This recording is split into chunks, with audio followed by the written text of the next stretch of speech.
Forza 1, we had interest in Bugatti. And in Forza Motorsport 2, we approached Bugatti again. But at that time, Bugatti wasn't really interested in being in video games. But video games today have broadened out, and they're actually part of mass media. So I think that's opened up the door for us to do something with Bugatti. So now they're actually excited to be in video games. They're excited to be in Forza Motorsport. Design identifies the cars that we want to build based on how desirable they are. The Bugatti Veyron is a no-brainer. It's probably the most coveted car in the world right now. The style of the Veyron is very classic, sort of Art Deco. If a beautiful woman of the Roaring 20s stepped out of the car and the woman would perfectly complement each other.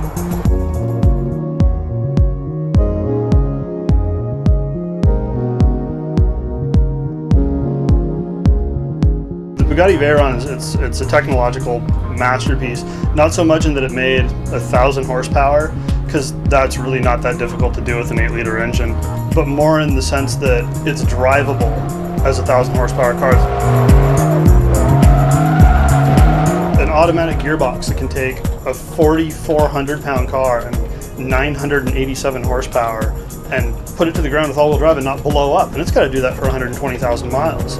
And it's not even just like the power or anything, it's the scale. This is a 1,000 horsepower, 16-cylinder, 4-turbo motor that's smaller than a big block Chevy. And the Veyron itself is 5 inches shorter than the current market Jetta. It's not even a big car. To have such a beautiful design and be able to hit 250 without just frisbeeing off the road, it's just incredible.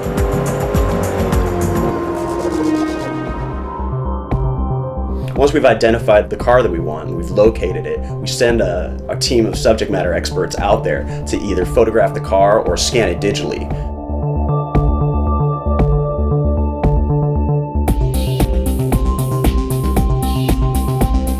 This is, in some ways, the most exciting job on the team because you get to put your hands directly on the metal of cars that most people will never see in person.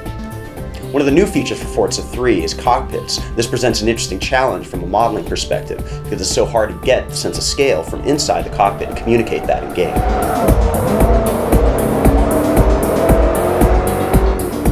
Laser scanning is an important part of that. It means we get the scale perfectly for the steering wheel, the gauges, even things that you're never going to notice in the game, like the door locks, the buttons on the radio. We have another special pass that we have to do just to make sure that all the gauges are working correctly. We have to calibrate each one to make sure that the car revs up to the top RPM that it should, that the top speed is the real one on the car.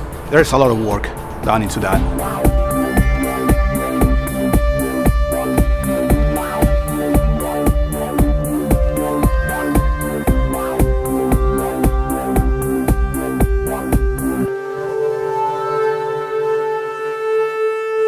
The result is a super high definition mesh. For Forza 3, we've completely revamped the graphics engine. We're pushing 10 times as many polygons as we have on any previous version. It manifests itself by what you see in the game. The beautiful lines of curvature, the detail, and the lights and the lenses. The detail in the brake rotors and calipers. They're so close to reality, they're almost indistinguishable.